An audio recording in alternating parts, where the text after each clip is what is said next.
can but imagine the pain of these girls somewhere in this world, someplace unknown. Everyone is searching, every lip's in prayer for these weeping ones.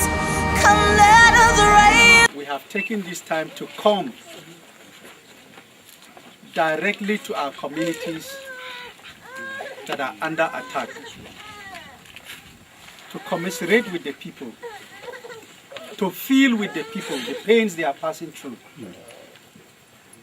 to see the reality on ground. And when I've been talking on the floor of the National Assembly, I've been talking to national media, calling on the attention of our nation to be focused on the pain that my constituents in Bariki Ladirium Federal Constituency are passing through on a daily basis. People are being displaced. People are being attacked, displaced from their ancestral homes, displaced from their habitats. They are in a state of displacement. They are in a state of destitution. They are in a state of pain. And this thing is happening on a daily basis. I want to say that it is the responsibility, the constitutional responsibility of the government of Nigeria to secure every citizen of Nigeria. Every citizen is entitled to be secured by the government of Nigeria. And we appreciate the fact that we have security people, but we want to say that the security that is here is not enough to secure the people. The security that is in this constituency is not enough. We are calling on Mr. President to reinforce the deployment of security so that the attacks on these communities will be brought to an end. And I'm appealing again to the government that as steps are being taken to reconstruct and rehabilitate the victims of terror in the Northeast, I want the federal government to understand that my constituents are equally victims of terror. My colleagues in the National Assembly for backing me when I brought the issue of the attacks of this constituency that are around, cooperate with the police so that the few that are around, they can help us to secure the communities until the federal government reinforces this constituency with additional security so that the killings will be brought to an end. All Nigerian citizens, irrespective of your religious inclination, irrespective of your ethnic background, that we shall coexist peacefully in this constituency. And by the grace of God, peace shall be restored to Barikin Ladirium Federal Constituency of Plateau State. Thank you and God bless. We thank our House of Representatives, that is Hon Gyang and Jindeng House of Assembly. They do their best to see that they feed these people because the houses were burnt and the food stock they are burnt. So nothing is there now. So the question is, how are they surviving? They survive only the grace of God, because some people contributed to give food for these people here. Their plight is that they've been attacked. Sagas Asin, a major settlement, along with all that the other communities that we saw in Forum district. This displacement is occasioned by the violent attacks upon the communities. These attacks led to the death of many people and their homes completely burnt. And as a result of that, they can no more stay there, those that are now alive. And that's why they are being accommodated in this public facility, which is the primary school in this community. Okay, considering the fact that there are a lot of women and children, they are suffering. I came to assess the situation. I have just told them that on Monday I will get materials that can immediately address the plight of the women, the children. It's a pathetic situation. It's a pathetic situation. That is why I'm going back to town now, having assessed the situation on the ground. I didn't know it was of this magnitude. I just came from Abuja yesterday, and in view of what I've seen on the ground, I have to hurriedly get some materials to bring immediate relief.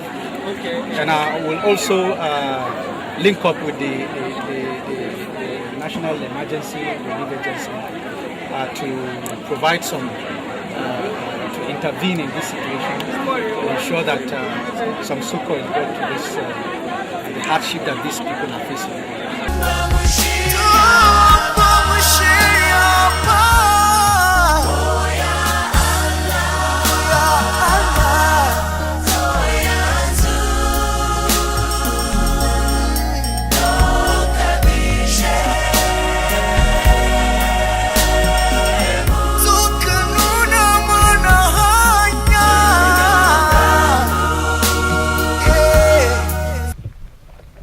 We have come to this community, which is part of our constituency.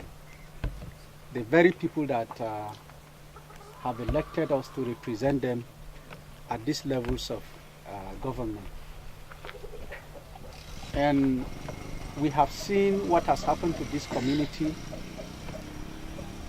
the attacks that were brought upon the community. The first place that we visited, we saw over 15 people were killed there. Almost the entire houses were set ablaze. And we are now in the second location. The attack, this place was not spared. But one thing that I've said is that our concern is about the need for our communities to live peacefully. All the ethnic groups in this constituency, it is God that has brought us together. And it is necessary for all the communities to imbibe the culture of peaceful coexistence. As the government is making efforts to ensure that security is provided, because that is the essence of government, to ensure that any community that is threatened with insecurity, that they are safeguarded. And that is why you see the STF personnel are in this community. And we want to thank those of them that are here, because your presence is giving the community some confidence.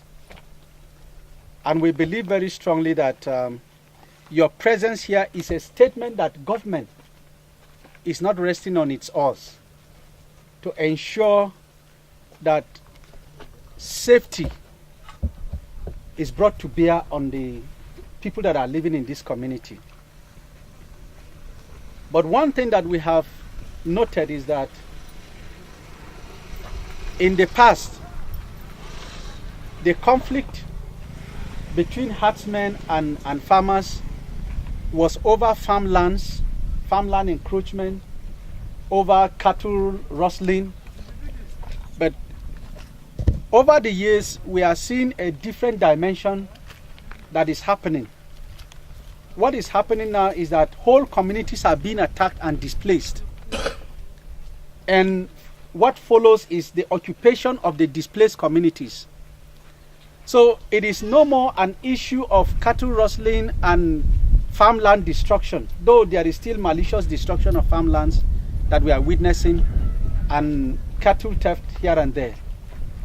But the dimension where whole communities are displaced and their farmlands and homes are now occupied is like a quest for territory.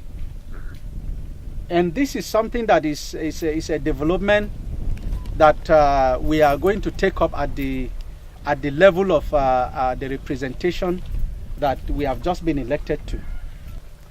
And I'm also appealing to the constituents that we have to strengthen peace by sitting together, by dialoguing and ensuring that the issues of the past, this is the time for us to right the wrongs. This is the time for us to right the wrongs.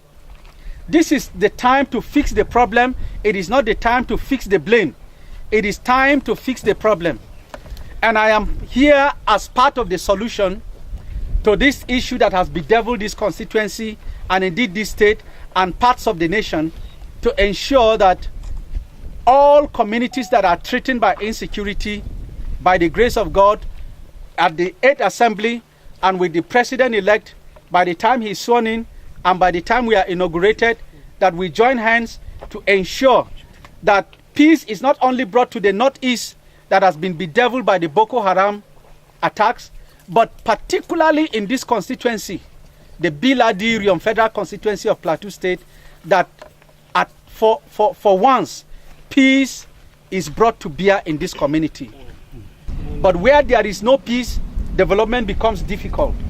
And I'm appealing to my constituents, I'm appealing to this community, I'm appealing to the President-elect that please, time has come for attention to be brought to Biladi Federal Constituency of Plateau State, where peace is urgently needed. And that is my cry, that is my plea, that is my resolve, that is my passion, and that is my call today. Thank you and God bless.